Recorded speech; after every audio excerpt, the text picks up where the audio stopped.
Hey, good morning. Day 21, 30-day upload challenge here in Georgia, across the border. Be home tonight, and yeah, beautiful day here. I've been super fortunate in the ride home. Weather's been fantastic. Um, light's terrible. Well, no, we're going to talk about today. I'm just kicking around in the truck, go through a couple ideas I've been saving, and see what we can talk about today. So, no plan yet, no preview. Stay tuned. We'll figure it out together. So let's talk about auctions. I love them. I have had some really good experiences, and I have had some very bad experiences. Uh, and you can kind of draw them into two different categories. My good experiences have been without Copart. My bad experiences have been with Copart. Copart sucks. I could not be any more clear about that. I could not be any more definitive about my opinion of Copart. Every time I've dealt with Copart, it has ended in financial loss for me. Uh, Copart is all about death by a thousand fees. And I think they deliberately manipulate their auctions. I think they deliberately, um, by manipulation, misrepresent cars. My opinion, I think they misrepresent cars on purpose. Um, I can think of, I've bought 5 cars from Copart. Yep, I'm an idiot. Didn't learn my lesson. But I got drawn into the allure early on. The guy that put Copart on the map, Sam Crack. If you don't familiar with him, Sam Crack's got a great YouTube channel. He's a kind of a budget rebuilder, and he's really blown up about it. Sam Crack's done really well. But I'm guilty of getting involved, and I never knew what a salvage auction was until probably 10 years ago. Um, Sam Crack did the pizza car rebuild, and he bought a Domino's crashed pizza delivery car. Great story. It's a great series of videos from him. It's a Jack Roush built vehicle, Roush Industries. They put a warming oven in a Chevy Spark. Uh, those things were never supposed to get out to the public. Domino's got their panties in a knot over it. Started to sue Sam. I tried to force him to buy it back. It's just a great story. And that Sam's stubborn enough where he stuck to his guns. But he can't use the word Domino's or their logo. He just calls it a pizza car. I hope he brings it back one day. It was a great story. But anyways, so the very first vehicle I bought from Copart was a 98 three-quarter ton Chevy Suburban. One of my favorites, just the GMT 800 platform, bulletproof. Love it. Had many of them. Anyway, so this thing had all the boxes checked. It was 4-wheel drive, 454 big block, one owner vehicle, original paint, but it was in Phoenix, Arizona, and it had lived in the desert majority of its life. So it was rust free from the best I could tell. And the auction clearly said runs and drives. This is where Copart gets you. They don't say it runs and drives well. They don't say it runs and drives poorly. They just say runs and drives. So I took a gamble, and I bought it cheap enough where it made sense for me. I got on a plane. I flew out to Copart, got in an Uber, got out there. They do not let you drive them off the property. And again, I think by design. So they deliver this thing with the forklift and they bring it out. I get the keys, go out, turn the keys, start it up, and clank, clank, clank, clank, clank, clank, clank, clank, rod knock immediately. Um, Again, I think by design, kind of my opinion. Um, Copart, just kind of overlooked the fact that it was banging like a, you know, bunch of nuts in a tin can. Nothing you could have done about it. So now here I am in Arizona trying to figure out what do I do? Do I just scrap it? Do I just cut my losses, give it back to the auction, rerun it? At this point, I'm committed. I've got to figure something out. So I do what every savvy, self-motivated individual does. I went and I rented a Tahoe from Enterprise, rented a tow dolly from U-Haul, loaded that thing up, and I trucked it all the way across the country.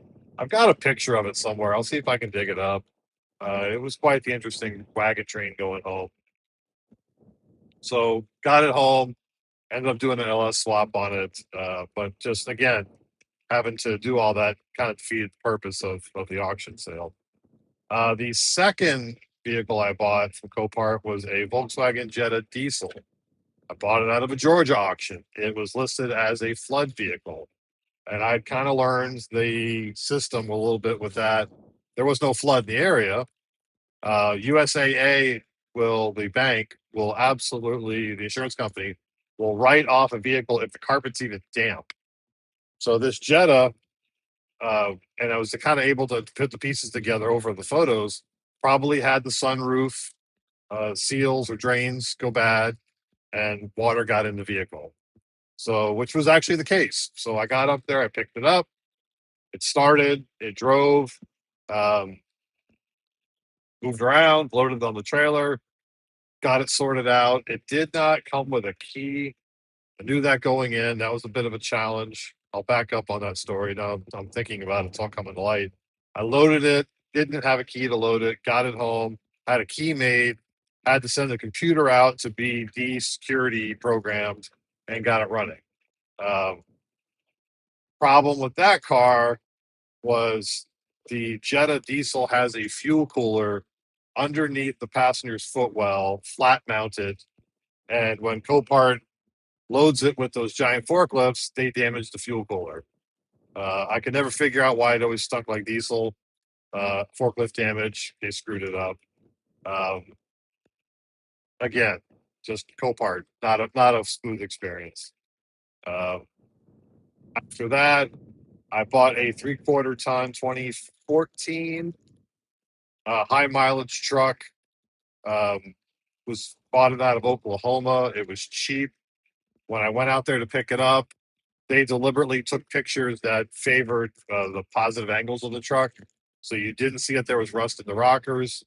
There were no pictures of the inside of the bed by design, I believe, my opinion, because the bed looked like it had been hit with 1,000 hammers for 10 days straight. Uh, it was destroyed. And of course, when it said runs and drives, uh, needs to be clear about runs and drives well. It had had a lifter knock. When I pulled the valve cover off, one of the lifters was completely off. One of the rockers was off the lifters completely. Uh, just junk. Motor had metal in it. I pieced it together, sold it as is. Was made the buyer aware of it. I think I sold it for $500. So again, another loss at Copart. Um, I bought a couple of flood vehicles after Hurricane Ian. Um, Again, Copart deception, and I've got some pictures that I can throw in. I bought a '98 half-ton Chevy grandpa truck camper shell. It looked fantastic in the pictures, and they had clearly made a marker line on the rocker of the truck showing the flood line of the vehicle, and the vehicle was cleaned. You know, at the auction, they purposely cleaned them, and then I believe they purposely put a low water mark on them to make them sell. Because when I got the vehicle, it was very obvious it had been a complete submersion. There was a water line inside the camper shell. Since the camper shell was taller than the cab, the water line was about cab height inside the camper shell. They didn't clean inside the camper shell. So the truck was total submersion, 100%. They represented it as having a flood line at the rockers. Again, Copart, complete deception. Um, had to scrap that one. Wasn't even worth going down the road trying to fix that one. What did I do after that? Don't remember. I'm sure there's been a few since then. But Copart just just garbage. They feed you to death. They misrepresent their vehicles, my opinion, and they absolutely market their photos and omit things in their photos to try and encourage things. I've got vehicles that when I got them, stuff was missing that was in the pictures. Just not a good experience. So I had some back and forth issues with Copart about some title stuff, and they ended up shutting off my account. And they kept my deposits that were online. I couldn't get back with them, so they jammed me for about $900 in deposits. Just again, you can't get anybody on the phone.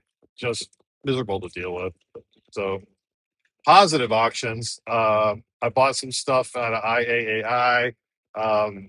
They kill you on the fees, but I didn't have any bad experiences there. Where I've had the most success is Ritchie Brothers, which is a consortium of three names: Ritchie Brothers, Iron Planet, and Gov Planet. I've bought several things. I bought several trailers. I bought the Volvo semi from there. Um, Great auction company to deal with. They are much more understanding on fees, and then they also allow you to do independent inspections of the vehicles. So I've sent a Lemon Squad out a couple times, look at some vehicles for me. Um, just easier to deal with. The only bad experience I had with Iron Planet, Gulf Planet, I bought a generator. I knew it had issues. I got it running. A big MEP 803 diesel generator. Had some issues with it. Ended up just being easier to buy a whole new engine block. And when I bought the engine block, it was totally seized up. They make no guarantees on it. That was my risk. Uh, and then other auctions, there's a really great one. I bought a couple things from Iron Horse Auction. They're out of North Carolina in the Charlotte area. You get a lot of motorsport stuff on there. A lot of race teams auction off bulk items, or they do a lot of liquidations of race teams. Um, I bought a couple big trailers from them. Uh, I guess I bought three trailers from them over the years. Very easy to deal with, very basic fee structure, not out to get you. Um, and I bought stuff from Royal Auction Group, which is my local auction company in Fort Myers. They have a couple locations in Florida, maybe even one in Texas now. Uh, Very clear on the fees. They've sold stuff for me, and I bought stuff, and they have rung the bell every time they've sold stuff for me. Sold a Sprinter van with them. Sold a '94 Chevy 1-ton dually with them. They crushed it on the sale. Um, Couple different things. Oh yeah, that reminds me. The other Copart thing they jammed me on. Uh, I bought a I bought a 1-ton 2005 Chevy 1-ton diesel Duramax crew cab, runs and drives. And when I got it, it had a blown head gasket right off the bat. Again, got me. Had to put a head gasket in it. Used that truck for a little bit. Um, that was the one I sold at Royal Auction. They rang the dinner bell, so that was that bailed me out of that deal. And I think that was shortly after uh, the pandemic. I don't know if we can say that other word. So car values were crazy, and used stuff was going through the roof. So that one really got me out of the jam. So um, auctions as a whole, I like them. I'm much more savvy. I've learned my lesson. I do vehicle inspections. I don't trust the auctions. Can't go in person. Um, there's the thrill of getting the bargain. I absolutely love it. And it's done well for me and it's bit me, but I think I'm much more savvy and much more to the point. Um, I think YouTube will let me put some links in the below. I tried to put some the other day, and they said I hadn't verified my identity yet. So if I can put some links in there, Royal Auction Group, excellent. Iron Horse Auction Group, excellent. And then the Ritchie Brothers, Iron Planet, Gov Planet, all really good auction sites. Highly recommend them. The Gov Planet one, man, you can go down a rabbit hole on that one. You can buy anything from surplus jackets, clothing, vehicles, airplane parts, jet engines. I mean, they've got it all. Super cool stuff. The kind of things that I have a lot of interest in. So hope that helps. Hope it makes sense. Again, these are all my opinions. Throw a comment below. Let me know what you think about auction companies. Have you had a good experience, bad experience? Be curious to hear. If you have any questions, always happy to answer them. Throw a comment down. I'll reply right away. And that's it for today. Appreciate you guys. Another upload in the books. I believe day 21. We'll see you tomorrow. Appreciate you.